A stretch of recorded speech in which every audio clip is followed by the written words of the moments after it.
네, 정치권 이야기 좀 해보도록 하겠습니다. 국회가 오늘부터 임시국회를 시작하게 되는데요. 9월 정기국회 전초전으로 고위공직자 비리수사처와 부동산 문제, 그리고 4차 추경 등 현안을 두고 여야의 주도권 다툼이 예상되고 있습니다. 그런데 현 상황에서 정치권의 관심은 임시국회보다는 딜레마와 지지율에 있지 않을까 생각되고 있습니다. 정치부 황재원 기자와 함께 자세한 이야기 나눠보도록 하겠습니다. 어서 오십시오. 네, 황 기자. 네. 정광훈 목사와 관련해서 야당이 딜레마에 빠져 있다. 이런 이야기가 있는데 어떤 이야기인지 좀 설명을 해 주시죠. 네, 미래통합당이 전광훈 목사를 놓고 고민에 빠진 모양새다. 이런 얘기인데요. 네. 그 코로나19 확산 우려를 낳은 8.15 광화문 집회에 참석한 참가자들이 사실은 당의 주요 지지 기반이기 때문입니다. 네네. 그러니까 전 목사를 강하게 비판했다가는 자신들의 전통적인 지지 기반인 보수층을 잃을 수 있고 네. 그렇다고 가만히 있으면 중도층을 잃어서 현재 상승세인 당의 지지율에 영향을 받을 수 네. 있는 상황인 겁니다.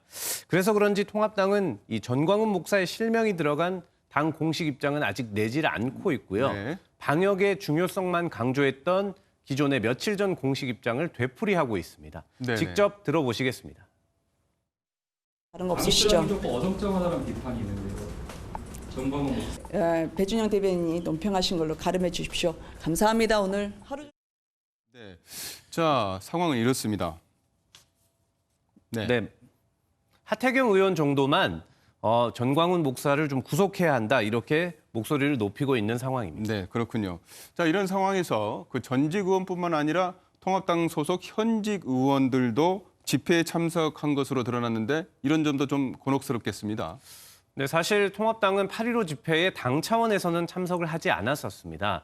그런데 현직인 홍문표 의원이 참석을 한 것으로 드러났고요. 네. 그리고 김진태, 민경욱 전 의원이 참석한 것으로 나타났습니다. 네네. 홍 의원은 MBN과의 통화에서 지역 주민들에게 인사하러 10분 정도 들렀다라고 해명했지만 현 의원이 좀 왜 갔느냐 이런 논란은 계속되고 있습니다. 네.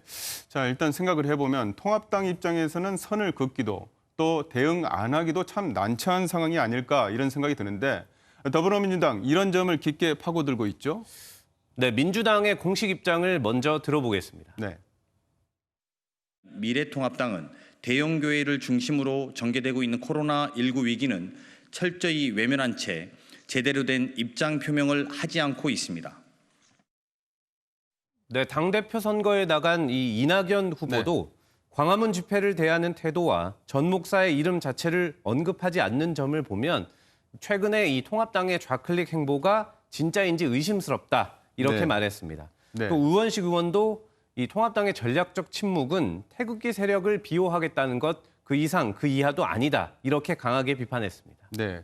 자, 중도층의 마음을 얻고 있었죠. 최근에 통합당이. 자, 이런 상황에서 통합당은 전광훈 딜레마로 약간 멈칫하는 상황입니다. 이런 점을 민주당이 계속 파고들 것이다. 이런 예측이 나오고 있습니까? 그렇습니다. 지난주에 이 3년 10개월 만에 이 여당과 야당의 지지율 차이가 좀 뒤집힌 모습 시청자 여러분들 많이 알고 네네네. 계실 텐데요. 여당은 이 전광훈 목사 건으로 중도층을 다시 끌어오겠다 이런 전략을 세운 것으로 보입니다. 네. 특히 통합당 황교안 전 대표가 이 전 목사와 가까운 관계였다. 이런 점을 여당이 계속 강조하면서 지지율 방등을 노리고 있습니다. 이번 주 임시국회에서 다른 현안도 있지만 이 전광훈 목사 건에 대한 여야 공방이 상당히 치열할 것으로 보입니다. 네, 알겠습니다. 정치권 이야기 지금까지 황재헌 기자와 함께 들어봤습니다. 고맙습니다.